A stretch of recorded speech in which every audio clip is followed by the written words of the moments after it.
Parfait. Ah, nickel.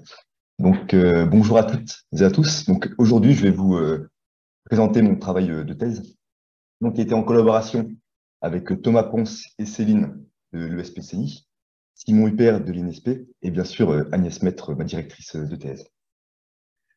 Donc, mon travail de thèse, je travaille essentiellement du coup sur des boîtes quantiques cœur coquille de semi-conducteurs CDSE, CDS.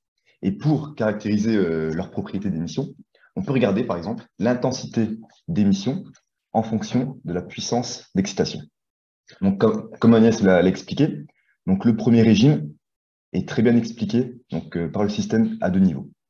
Mais quand on s'intéresse à des régimes où la puissance d'excitation est beaucoup plus élevée, on observe une non-linéarité dans l'intensité d'émission.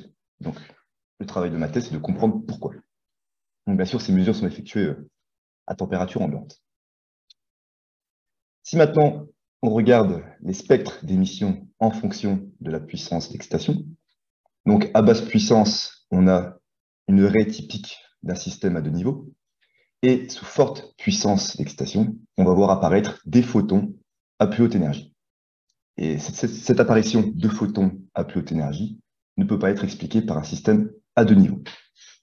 Donc, pour comprendre l'apparition de ces photons, on doit comprendre l'émission d'un nanocristal, du coup, sur lame de verre, dans un premier temps.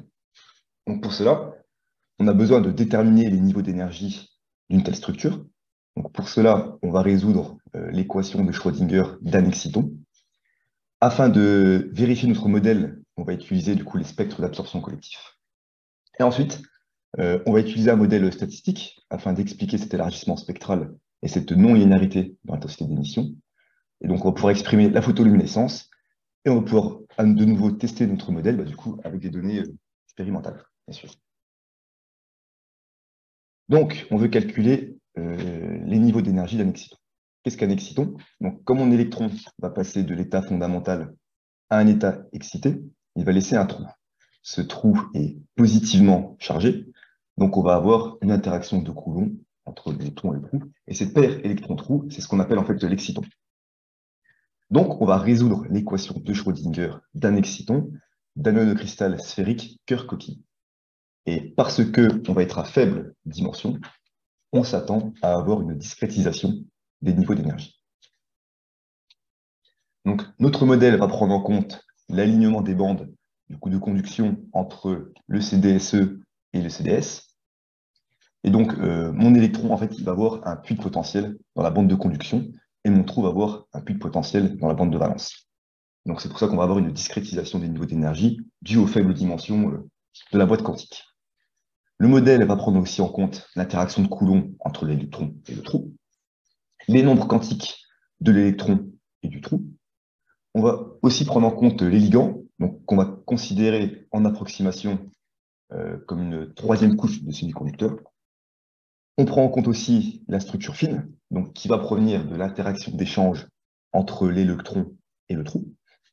On va prendre en compte aussi la différence de maille entre le CDSE et le CDS. Donc en effet, comme la maille du CDSE est plus grande que la maille du CDS, les atomes vont devoir s'arranger à l'interface. Donc ce qui va induire des effets de pression, et ces effets de pression vont induire un changement sur l'alignement des bandes de conduction et de valence. Donc, notre modèle permet de déterminer les énergies et les forces oscillateurs correspondantes. Donc, on peut résoudre l'équation de Schrödinger. Donc, on fixe le diamètre du cœur, on fixe le diamètre total, ou l'épaisseur de la coquille, et donc, on peut calculer les transitions excitoniques. Donc, je représente ici toutes mes transitions excitoniques. Donc, chaque barre est positionnée à une énergie d'un exciton. La couleur de la barre représente le moment angulaire de la transition, et la hauteur de la barre représente la force d'oscillateur de cette transition. Et donc là, vous pouvez voir que, en fait, on va considérer du coup l'émission ici à basse puissance d'excitation comme la recombinaison radiative de notre transition discrète de plus basse énergie, donc le système à deux niveaux. Et on va supposer que les photons qui apparaissent à plus haute énergie correspondent à des recombinaisons radiatives de mes transitions à plus haute énergie. Et donc, là maintenant, on va essayer de savoir, est-ce que notre modèle est juste? Est-ce qu'il fonctionne bien? Est-ce que les transitions calculées sont bonnes? Donc pour cela, on va utiliser l'absorption. Donc l'absorption, elle peut être exprimée comme la somme de gaussienne centrée à chaque transition excitonique avec une certaine largeur, fois la force d'oscillateur de cette transition, et fois bien sûr le facteur de dégénérescence, qui va correspondre, qui dépend du moment angulaire de l'électron et du trou de l'exciton. Donc pour cela, Thomas et Céline nous ont fabriqué différents échantillons. Donc ils nous ont fabriqué un échantillon composé seulement de ces DSE d'un certain diamètre, et on va mesurer à température ambiante le spectre d'absorption collectif, donc qui est représenté en noir. À partir de cette graine de CDSE, on est capable d'ajouter couche par couche de CDS. Donc ici, de 0 à 6 couches. Et à chaque couche, on va mesurer le spectre d'absorption collectif, donc qui sont représentés en noir ici. Donc ici, vous voyez une image TEM, les nanocristaux collectifs. Et donc, à partir de cette image TEM, on va pouvoir déterminer les dimensions. Voilà, donc le diamètre moyen de nos nanocristaux. Et donc, si on a la connaissance de ces dimensions, on est capable de fixer les énergies et les forces oscillateurs. Donc, ce qui fait que pour ajuster nos courbes, les paramètres libres ne sont plus que les largeurs de mes transitions. Et donc, les meilleurs ajustements qui sont représentés en jaune, donc on trouve que les largeurs des transitions, des premières transitions vont être à peu près de l'ordre de 50 milliélectronvolts, mais pour les largeurs à plus haute énergie, elles vont être beaucoup plus larges. Et donc, l'ajustement est plutôt correct, je crois. Et donc, on va avoir confiance en notre modèle. Et donc, dans la suite de l'exposé, on va, en approximation, considérer les niveaux énergétiques de notre boîte quantique comme une transition discrète, donc qui va correspondre au système à deux niveaux, et un continuum d'énergie, parce que les largeurs sont très grandes. Donc voilà, donc, on est capable de déterminer les énergies et les forces oscillateurs d'un nanocristal sphérique cœur-coquille. Donc maintenant, je vais passer sur la partie où on va utiliser un modèle statistique pour exprimer la photoluminescence.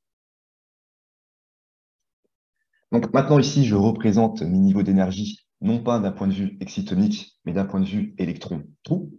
Donc on retrouve la transition discrète de l'électron et du trou, et le continuum d'énergie au-dessus. On va supposer que l'on va être à forte puissance d'excitation et à l'équilibre thermique. Donc, je vais avoir des électrons dans des états à haute énergie. Ces électrons vont suivre une distribution de Fermi-Dirac. Donc, la distribution de Fermi-Dirac permet d'exprimer la probabilité qu'un état d'énergie E soit occupé. Donc, cette fonction va être régie par deux paramètres, donc, qui est le potentiel chimique de l'électron et la température. Donc, le potentiel chimique de l'électron, ce sera la valeur ou la probabilité qu'un état soit occupé soit égale à 1/2. Et donc, si on augmente notre potentiel chimique de l'électron, on va translater la fonction de Fermi-Dirac vers les plus hautes énergies. Donc, ce qui signifie que si mon potentiel chimique de l'électron est élevé, mes électrons ont la probabilité d'occupation d'états d'énergie plus élevés et plus élevée. Donc ici, par exemple, je représente deux distributions de Fermi-Dirac pour deux potentiels chimiques différents. Et donc, on remarque que si mon mu2 est supérieur, je vais peupler des niveaux d'énergie supérieurs, et donc je vais avoir plus d'électrons. On peut aussi regarder la température. Donc la température va correspondre à l'agitation de mon électron. Donc si ma température est nulle, je retrouve une fonction marche d'escalier, parce que je n'ai pas d'agitation. Et plus ma température va augmenter, plus mon électron va être agité, et donc plus je vais pouvoir peupler des niveaux d'énergie plus élevés. Donc, là, on peut se dire que si mon excitation, elle augmente, je vais avoir des niveaux d'énergie plus élevés occupés, et donc, ça signifie que mon potentiel chimique de l'électron et ou ma température va augmenter. Donc, à partir de cette distribution de Fermi-Dirac, on va pouvoir déterminer le nombre total d'électrons à une énergie E de I. Donc, pour un potentiel chimique et une température fixée. Donc, ce nombre total va être égal à mon facteur de dégénérescence de cette transition, fois la probabilité que cet état soit occupé par un électron. donc qui est donnée par la distribution de Fermi-Dirac à cette énergie précise. Donc par exemple, ici, pour ma transition discrète, le moment angulaire de cette transition est égal à 0, donc mon facteur de dégénérescence sera égal à 2. J'ai le spin en haut et le spin en bas. Donc mon nombre d'électrons à cette transition va être 2. On peut aussi exprimer la distribution de Fermi-Dirac pour le trou. Donc on va avoir le potentiel chimique du trou et la température du trou.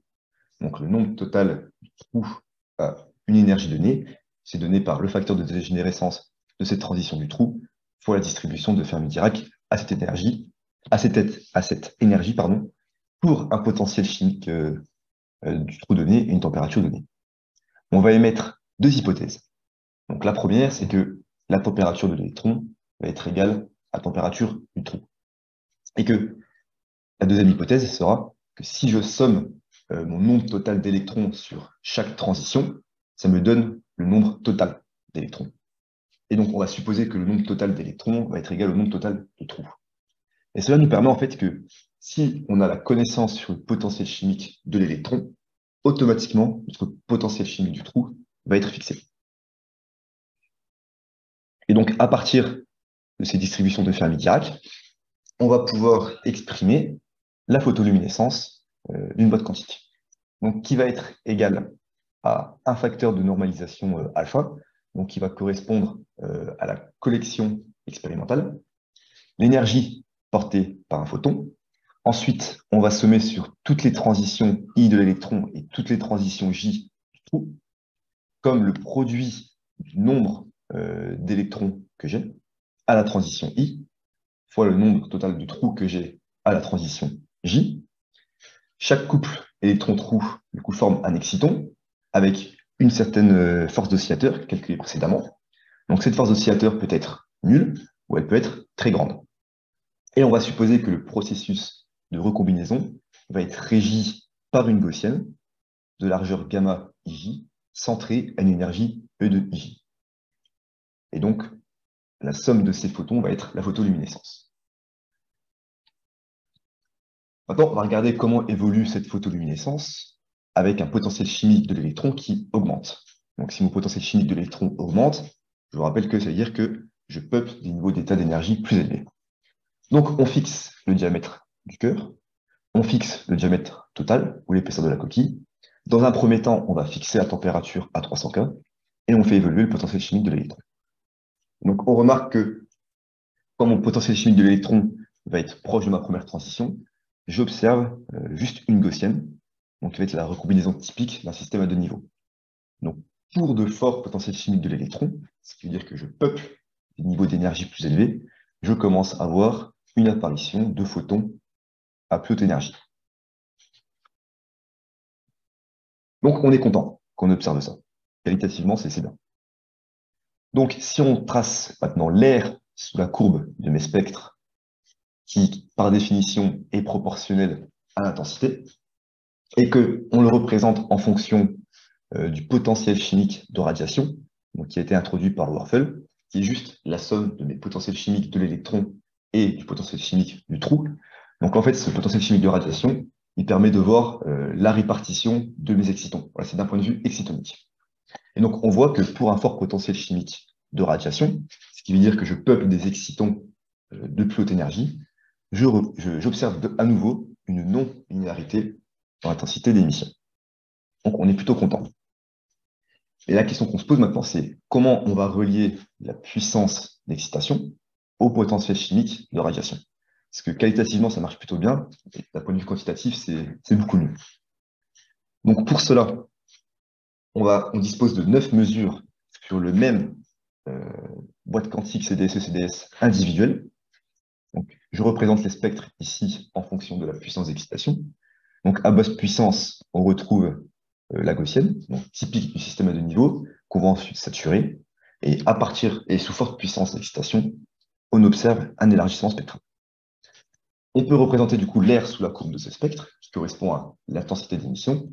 Donc on a toujours ce process d'augmentation, de saturation, typique d'un système à deux niveaux. Et sous forte puissance, ça repart linéairement. Donc voilà, là le but, c'est de faire correspondre ma puissance d'excitation à ma répartition de mes excitons. Donc, notre modèle fait intervenir beaucoup de paramètres, donc notamment la dimension du cœur et de la coquille, parce qu'on a une dispersion des dimensions à l'échelle collective. On a les largeurs, les transitions, et on a le potentiel chimique et la température propres à chaque spectre, comme inconnu. Donc la difficulté, c'est qu'on a un problème à haute dimension, et notamment un problème multimodal. Parce que, par exemple, pour peupler mes transitions de plus haute énergie, je peux soit augmenter mon mu, soit augmenter ma température. Ce qui signifie que ces deux paramètres sont corrélés. Donc on a un problème vraiment multimodal. Donc on a choisi comme méthode la méthode d'échantillonnage par inférence bayésienne. Donc c'est surtout Martino Tracinelli qui nous a beaucoup aidé pour cette partie-là. Donc je n'aurai pas le temps d'expliquer cette méthode. Donc je vous laisse ces deux références, vous pouvez aller regarder. Et donc cette méthode d'échantillonnage, elle se base sur le théorème de Bay. Donc le théorème de Bay, il permet d'exprimer la probabilité postérieure de chaque paramètre comme égale sur ma fonction de vraisemblance, donc qui va être l'écart entre mes simulations et mes points expérimentaux, fois notre connaissance a priori sur les paramètres, divisé sur l'évidence du modèle.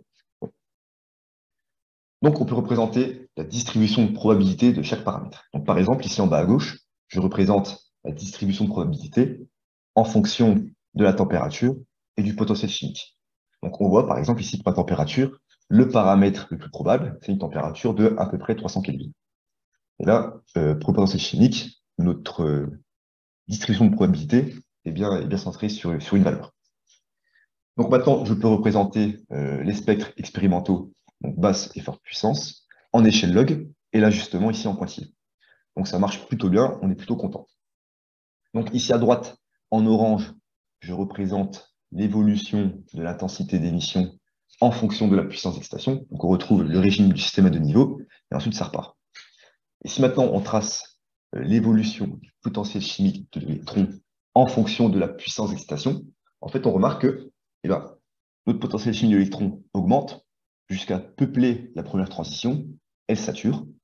Et donc, quand l'intensité repart, on voit que notre potentiel chimique aussi augmente parce que finalement, on peuple des niveaux d'énergie plus élevés.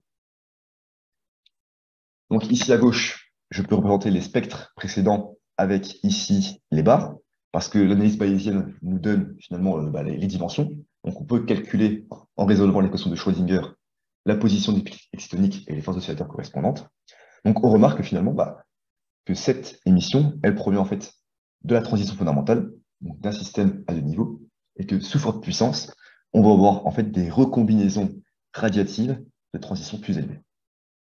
Ces mesures et cette analyse a été faite aussi sur d'autres boîtes quantiques.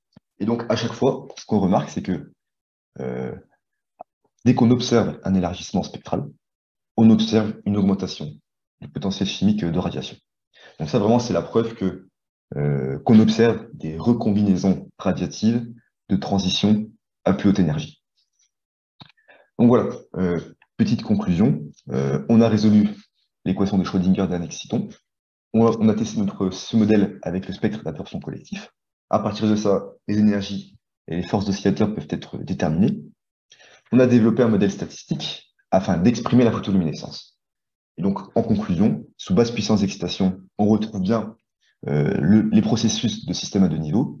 Et sous forte puissance d'excitation, on observe bien ce process de système à deux niveaux, mais aussi nous avons des recombinaisons radiatives de transition à plus haute énergie.